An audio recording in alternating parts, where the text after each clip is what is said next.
Bonjour, voici un nouvel article, Insurrection dans l'Hexagone.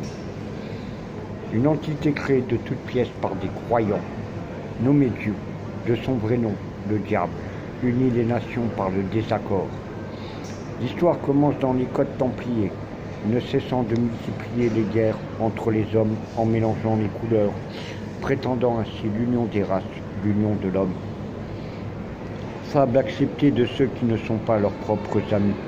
L'homme est une seule et unique race. L'union des races, soit les origines étant faites, aujourd'hui, il se sert des gouvernements pour continuer la désunion entre les hommes. Son nouveau plan pour se faire entendre de prier, demander pitié, le AK-47, plan de guerre mondiale émis par 2 généraux américains en 2001. Depuis son application croissante ne cesse d'écraser l'homme pour que soient unies les nations. Dans la foi du port céleste, la haine. Ce plan prévoit des catastrophes naturelles, le terrorisme, la construction de l'Europe servant à écrouler le monde. L'Europe, double système économique dont seuls les apôtres du chaos mondial en connaissent les rouages. Système permettant d'accroître les dettes des nations, en plus de la faillite étatique jouant la rentrée d'argent à la bourse, où chaque ministère de chaque pays européen applique la faillite boursière, cherchant inévitablement par le double système économique le crash bancaire.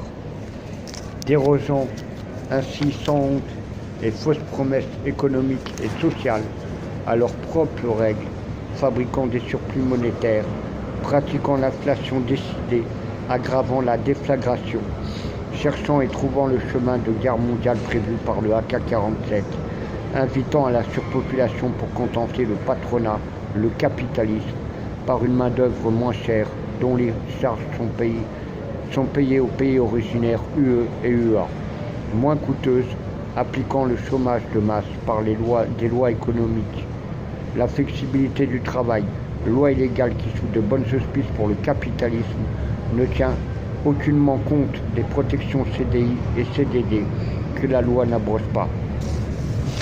Le refus de retirer la loi concernant la double nationalité se justifie de la sorte, bravant ainsi les droits de l'homme, les privant du sol de naissance.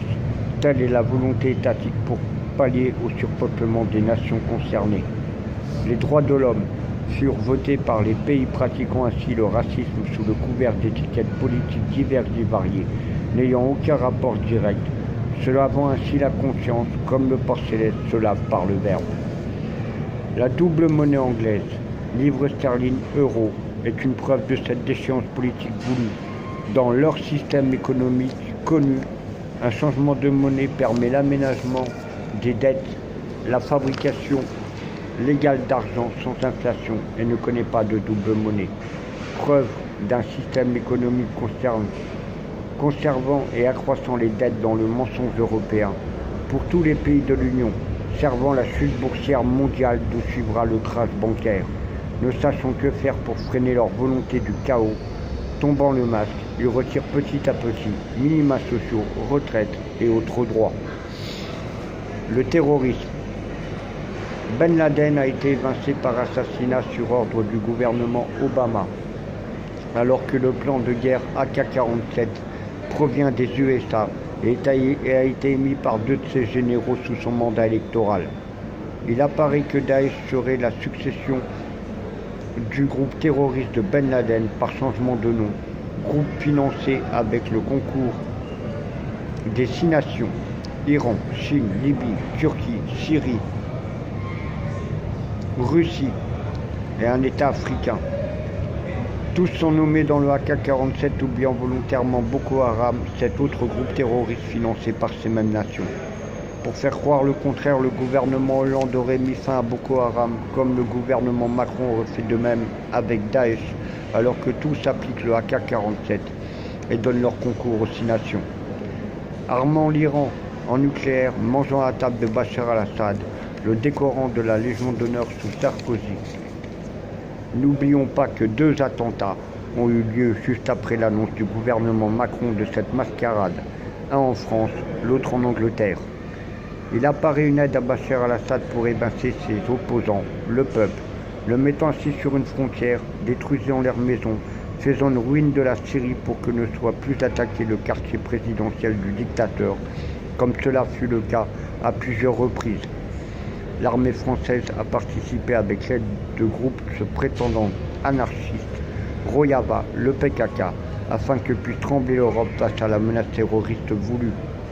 Pour cela, ils ont créé l'UEA, afin que passent les membres de ces groupes terroristes, faisant de l'Europe un centre d'accueil de cette autre partie du AK-47, dépassant la main-d'œuvre moins chère aux capitalistes. Quand tremblera l'Europe face à la menace terroriste voulue par les gouvernements mondiaux? Suite dans la prochaine vidéo. Je suis sur portable, c'est un peu court, elle prend pas d'un coup.